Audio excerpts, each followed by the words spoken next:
Hi, Albert. Thank you for joining me on the podcast. How are you doing? I'm doing good, thank you. And you? Yeah, I'm fine, thank you. And it's an honor to have you on, so thank you for joining me. It's my pleasure. So, you just released a Christmas album last Friday. How did Mhm. that album come about?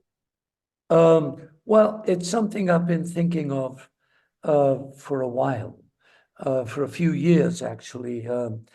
And I've been choosing songs um, and taking some off and putting some others on and so on and trying them in different ways um, with my guitar or the piano to see what works and what doesn't, you know. And I finally ended up with what 15 songs for an album, you know, which I'm very happy with. Um, and yeah, I'm very excited. Yeah. Well, there's two songs on there that are self-written, and then there's 13 cover songs. Was it hard Yes. picking which songs to cover then? Because there's loads of Christmas songs, isn't there? There's 15 of them.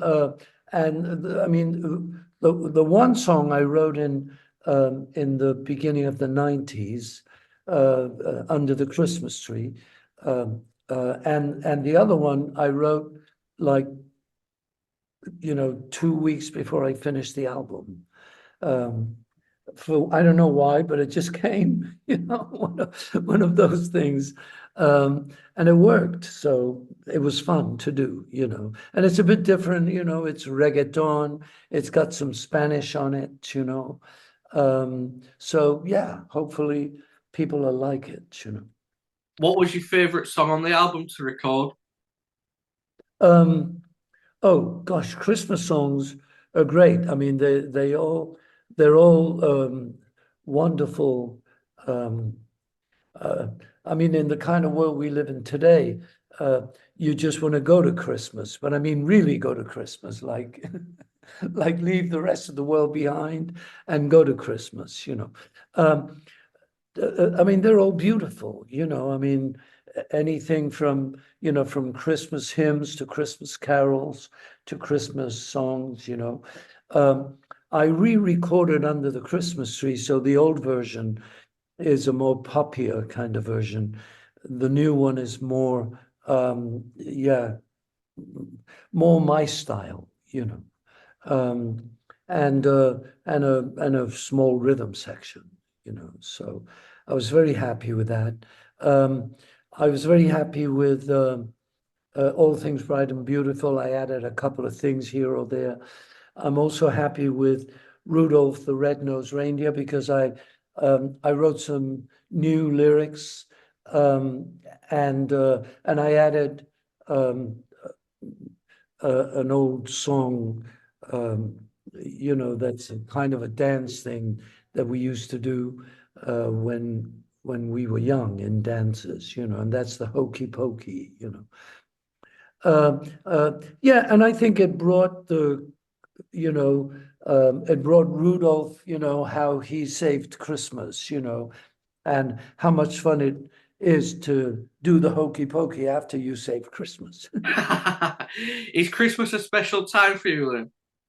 Well, yeah, because I've got kids, I've got grandkids. My mom and dad are not here anymore, but um, everyone else is. And I've always loved Christmas. The family's always gotten together. It's more difficult now because they're all over the world.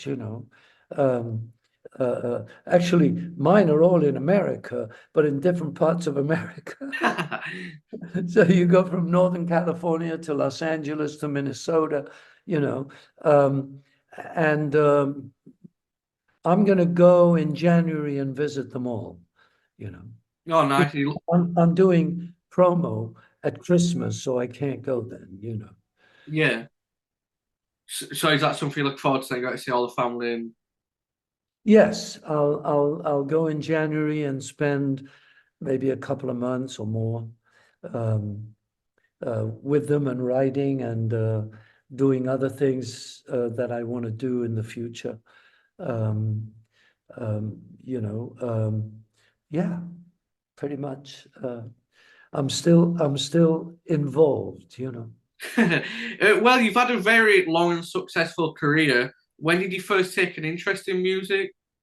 Oh gosh, I was very young. I was like 8 years old. I was singing in the choir. I was head choir boy because I sang solos. Um, and that's when I really felt that I wanted to um, um, I wanted to sing because when I sang, people liked it. They didn't applaud in church, you know, but after the service was over and I was standing there with my parents, they would come over and say how, you know, how well I sang. And I saw the smile on my parents' faces and I said, I'd like to do that, you know, and bring a smile to mankind, you know. And then I discovered Buddy Holly. And I figured he played most of everything in three chords. So I asked my father's barber, who was a flamenco player, if I come and sweep the hair off the floor every day, would you teach me three chords so I can play Buddy Holly's song? And Well, he did, you know. you grew up in Gibraltar. Was there a big music scene around there then? Yeah, there was. Because it's a British colony, there were many pubs. My uncles had jukeboxes in the pubs. They brought the jukeboxes, you know. And so I would get, every time new records came in, I'd get the old ones, you know. And I could play them and learn them and try to find the key and play three chords on them, you know. Even though some had four chords, it didn't matter. You played three, you know. So, your first band, the Diamond Boys, how do you look back on those days? Yes, yeah. I first started performing in, you know, at birthday parties, you know, and then I realized all the girls would come around, you know, so it was kind of fun, you know. And then I thought I'd start a band in Gibraltar, and I did. I started the Diamond Boys, and um, we actually, in a very short period of time, like a year or a year and 3 months, we achieved quite a lot. You know, I mean, what was I, 15, I think, or 16? And we went to Morocco. We performed there for 3 months in different cities. And then we went to Spain and entered a rock and roll contest in Madrid, and we won. So we got a record deal with RCA Victor, and we made a record. Um, yeah, so I mean, you know, when you're that young and all these things are happening, you think I made it, you know, and then you realize, no, it takes much more. Has it been a bit of a roller coaster ride for you then throughout your career? Yeah, you know, I mean, living in Gibraltar, I was used to going uphill all the time, and life seemed to be going uphill all the time, you know. But you know, I believed in myself, and I had this passion, you know, and there was love in me, and there was faith, you know, and it made me just keep going. And you know, every time I I fell, or every time a door closed, you know, you would get up and start again. You know, Yeah, and you know, once you got used to doing that, you kept doing it, and I persevered until 1968. You know, you know, when I had my first hit with Little Arrows, you know, by Lee P. Lee. You know. well, And I was going to mention that later actually, but what was the story behind that hit and what was it like working with Mike Hazelwood? oh, Mike Hazelwood was like the best thing that ever happened to me, you know. I miss him. I mean, Mike died I think it was like 23 years ago, you know. He was young, like he was 59. Um, I was uh, I was only a year younger than him, or maybe two. I'm not sure. But yeah, we had um, one of the things, I can't talk much about it, but one of the things Mike and I wrote in the 60s, I'm, I'm trying to make into a movie now. Um, so at some point, if it ever happens, we'll get back on the podcast and we'll talk about it. Yeah, definitely. Yeah. Yeah. So what is? I know you can't talk much about it, but is it a movie based on you two or based on the song? No, no, it's a movie based on a story that we wrote for a television show called on Southern TV. It was called Little Big Time, and in the show, Freddie and the Dreamers performed this story about the overworld, which was the land of machinery, and Oliver the Clock, was, he would wake up the little boy to go to school every day, but he loses his memory, so he doesn't wake him up on time. He gets into trouble, so they have to go to the overworld. Anyways, it's a beautiful thing. It's got like 20, it's like a musical, it's got like 25 songs. One of the songs was Gimme That Ding, that was a big hit, um, by the Pipkins, which was Tony Burrows and Roger Greenaway. So, anyways, I think that's as far as I'll go on that because, it's been 60 years since we wrote it, and I'm going to try and bring it back today. Yeah, nice. That sounds good. Yeah, yeah. Yeah, yeah, it's weird, it's like one day I was at home and it felt like somebody tapped me on the shoulder, because Oliver in the Overworld came to mind. And it must have been Mike who tapped me on the shoulder, because Oliver in the Overworld came to mind, and my son rang me at the same time. And I told him about it. I said, it's so weird. I was just thinking of Oliver in the Over because he grew up with it because he was a kid, you know.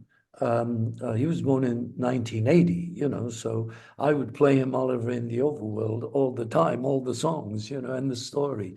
And he said, um, maybe it's a sign. Maybe you and I can work on it. I said, well, we need a script writer. So, so we found one and we're working on it. Yeah. Well, you mentioned your son there, Albert Hammond Jr. Uh, Yeah. so is he So working with you on that then? he's working on, with me on putting it together. I mean, everything's written. We might write a new song or two together, which would be the first time, but we'll see, you know. Did you always think he was going to go down the musical route? Um, Not when he was young, because I used to take him to the studio and he'd be cleaning windows or something, So not when he was young, but later on, yeah. In fact, um, uh, um, I sent him to on a trial to boarding school in Switzerland, for a semester, and he enjoyed it. So I sent him for a year, and he met Julian Casablancas there. They were the only two Americans in that school in Switzerland, and um, um, and then he said, I've had enough of this. So I brought him back and he went to school in LA. And um, when he, and he learned, he got a guitar teacher and he learned guitar and, um, um,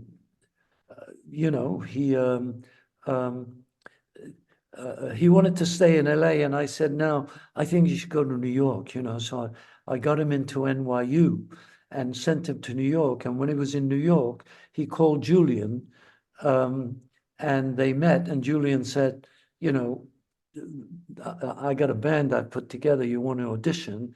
And he said yes. So he did, and everybody was very happy. And so I got Julian and him an apartment to live in, and the rest of the story is clear. You know, I mean, the Strokes are one of the big bands of maybe forever, hopefully forever. Why not? They're great kids, you know.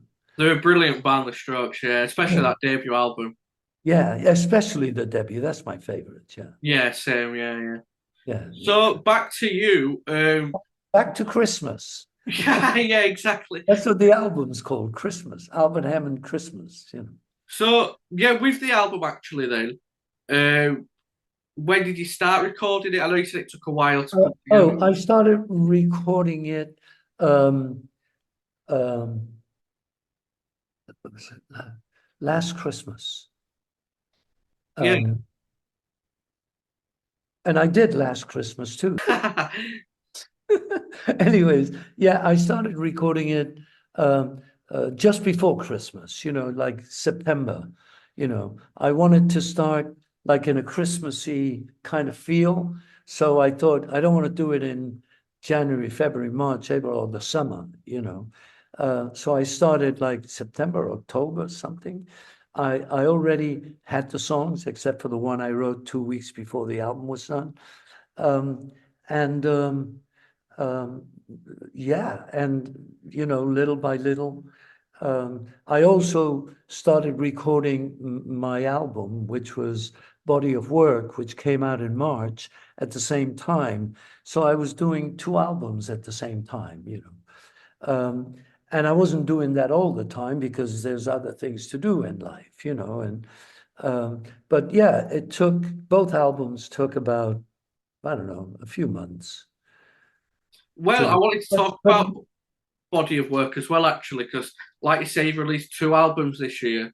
So how did that one come about as well? Was you mentioned they were both at the same time, but well, body of work came up. I was writing with my friend John Bettis, who I wrote the two songs on this Christmas record.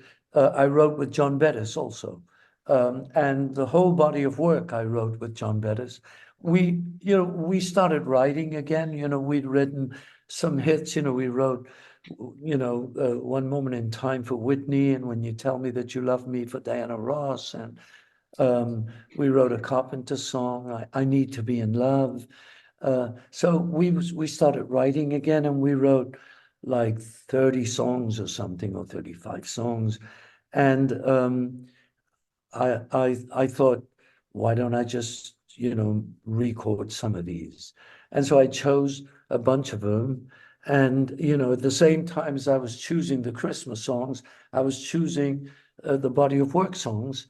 And so I started both albums more or less at the same time. And it was a lot of fun because, the beginning was the Christmas that, and some of them were done live, just a microphone, me on the guitar singing on the same mic, and Matthias Roska, who was my co-producer and person in the studio and guitar player with me, all on one mic. So what we did live had to stay that way. You could add to it, but you couldn't change anything you did, So it was, yeah. So it's a very, I think it was very exciting. I'd never done a Christmas album. I think every singer-songwriter or every artist, every singer, whether they write songs or not, should do a Christmas album.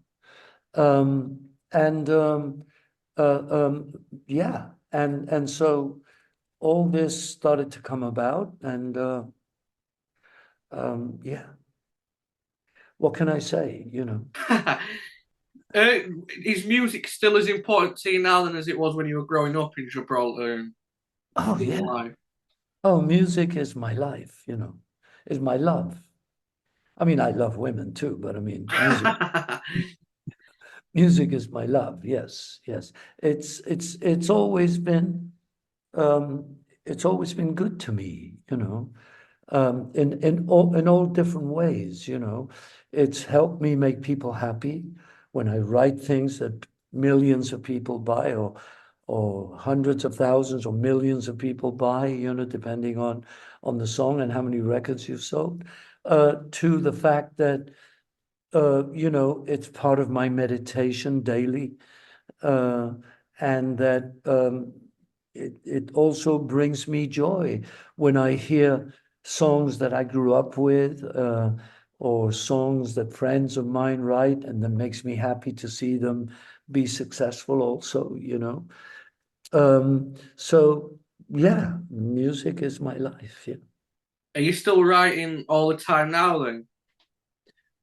Well, when you say all the time, I mean I've never really written all the time, but you feel it coming. Sometimes you spend a month or two, or where you do other things, but all those other things you do are an inspiration to take you on that journey again of writing. Um, whether it is that you fell in love again, or that you enjoyed taking care of a dog for a friend, or just anything, being with people, uh, uh, knowing how incredible it is to be alive and experience life, because once you're gone, you're gone, as a human, you're gone, I mean, maybe your spirit carries on, but as a human, you're not going to feel what we're feeling now, So, so I'm grateful for all that, and I think all those things, and the fact that I try you know, to fight for what's right for humanity, you know, um, because there's a lot of things that are not really quite right that humans do, and I try to change that, um, and take it to the what I think is the right place, and the right place you know, is to love and let people have their freedom, and we should love each other more and be kinder to each other and be more compassionate with each other and empathetic towards each other, and if you can have all the wonderful things that exist in life inside of you, it's much better than having all the bad things that exist in life inside of you. You know, Yeah. because you feel better, everything. Food tastes better, you breathe better, you think better, you sleep better, So, like we've said, you're a legendary songwriter, but how do songs come to you? You said like you can feel a song coming, but have you got to sit down on the guitar or piano, or do the words just come to you? Yeah, well, you feel music coming, you feel joy coming, a certain kind, and you know that you're ready to pick up the guitar again and sit on the piano again, and it's a wonderful feeling, and like everything else, it takes a few days. It's like, you ride a bicycle, and if you haven't ridden it for a year, you get on it, and then it takes a couple of minutes, but in 2 minutes, you have no problems. You could do all kinds of stuff with it now because that's what you used to do, you know. And songwriting is the same, Um, once, a couple of days on the guitar and the piano, and you're into it, and then you're in your own zone now, and today I mean, I love it better when, like, I would love to be there with you to talk to you, and I would love it better to be with whoever I'm writing a song with. But it's very nice, to have this today, and the telephone or the computer, and be able to see each other, and I can play you this, say, this is an idea, what do you think? And the other one comes with another idea, and so on, So it's amazing that we can do this no matter where we are in the world. Yeah, I bet it was a lot harder back in the day, wasn't Well, yeah, because you had to travel, didn't you?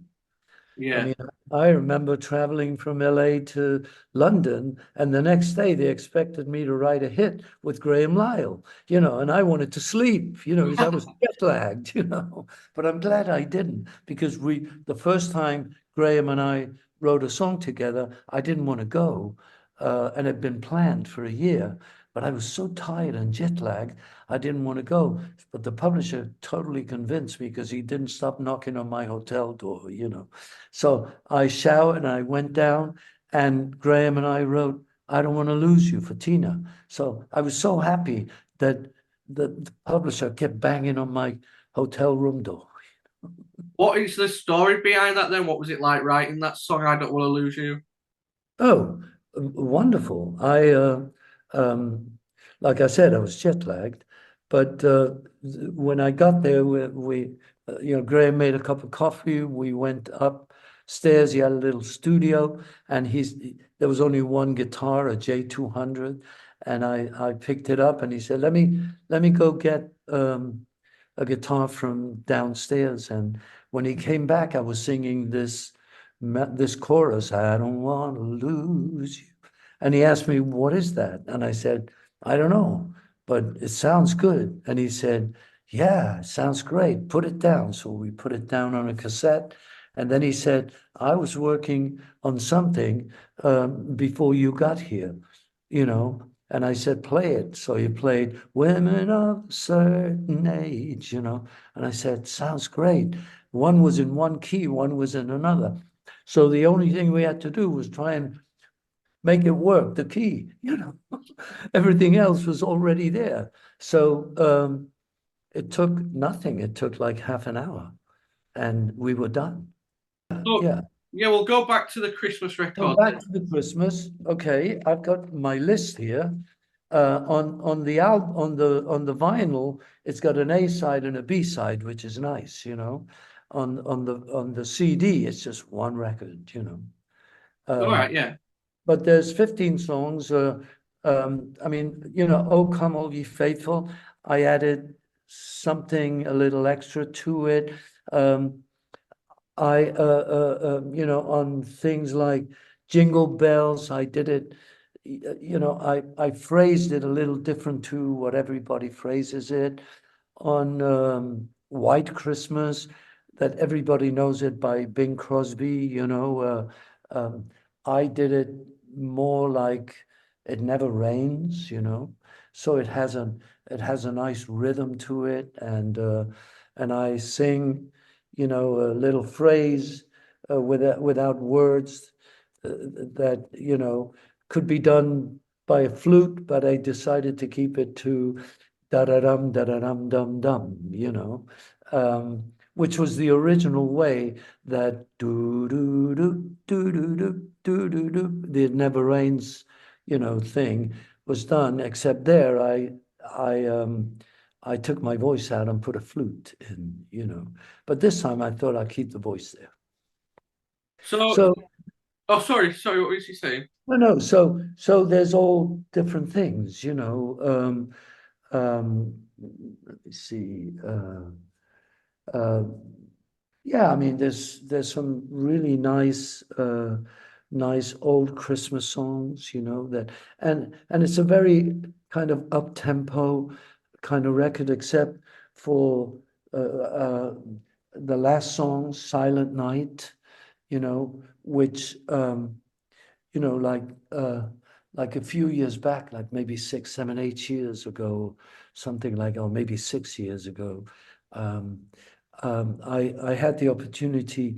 I was going to work with Peter Asher, and his studio is right next to Hans Zimmer's studio, and so I had the opportunity to meet Hans Zimmer and sit with him and chat, for a morning.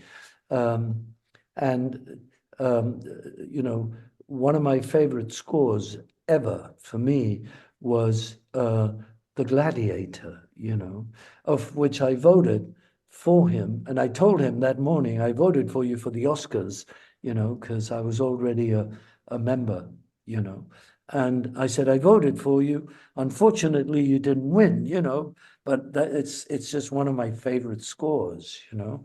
And when I did Silent Night, um, I wanted to do something different, and hands came to mind. And so if you listen to Silent Night, you'll hear, um, you know, um, uh, the ghost of Hans Zimmer inside of me. So you mentioned you wrote one of the Christmas songs in the 90s and another one a few days before you'd finished the album. Yeah, a, So a few how weeks before, a yeah. few weeks, sorry, yeah. How did those two songs come about? Well, I wrote them with the same guy, even though one was written in the 90s and one was written now. And that's a coincidence also. I mean, um, well, the one in the 90s, I had this title. I always thought, people are giving gifts. And gifts, basically, it's money you spend. And a lot of times you got gifts and you said, I can't use this. Sometimes people don't think it's Christmas, so they want to give you a gift, you know. But I think we should think more and think, oh, what is he like, what kind of who is he, all these things. You got to get to know a person. So I thought instead of gifts, I thought, you know, don't forget the love. You can give many gifts, but that's just spending money. But don't forget the love, meaning don't forget to go over and say Merry Christmas. I just wanted to come by, give you guys a hug, and wish you a Merry Christmas. So don't forget the love under the Christmas tree. And that was my idea. And I started writing a whole song on it. And I called my friend John Bettis then, and I said, I have this idea. I've already started, but I can't seem to get any further. And so he came on and we finished it together, you know. And this one was the same thing. I mean, I had the whole chorus, I wish you a Merry Christmas and a Happy New Year, and so on. And then I said, I'm doing a Christmas album. I've got one song that's ours. Why don't we write another one on it? And we did. We did I Wish You a Merry Christmas on it. And I ended up doing it reggaeton because reggaeton is quite an in thing. And I added some Spanish phrases. Um, and yeah, I mean, you do things sometimes. You can't get too serious. I mean, it's not like we're doing opera here or anything. Yeah, yeah. You know, so so it's fun. So I wanted to do an album where people could sing along with me. And so I did a fun album. People can sing along with any of these songs. Let me see. Uh, oh, I also did a song that I love, and I love the artist, Chris Rea, you know, and he actually gave me my first Ivor Novello award. And so when I was looking for songs, I put Driving Home for Christmas on, and I said, "Oh, but he does it so well. I could never do it like him." So I left it out, and then I came back to it later. And I did it. He does it with piano and orchestra and stuff, and I just did it with an acoustic guitar. You know. Um, and it's beautiful. I love singing it. I love the song. And he wrote one of the most beautiful Christmas songs there. And he's a friend. And he gave me my first Ivor Novello. So Christmas, at least my album called Christmas, has a lot of other stories to it. Like we got Hans Zimmer, we got Chris Rea, Boy George. sings the song in the same key. I just do it an octave lower, but it's the same key as Boy George, you George know. Michael. I mean, George Michael, sorry, not Boy George, George Michael, yes. Yeah. But was it always important for you to put your own twist on the songs? Well, yes, yeah, I've got to do me. I can't copy someone. So I always try to find ways of doing it like Albert Hammond. Yeah. Because I mean, I do have a following as a singer-songwriter. So I mean, I have a bigger following as a songwriter, but I have a bit of a following as a singer-songwriter. I mean, adequate enough to be able to fill up a few thousand seaters. Uh, and yeah, you know.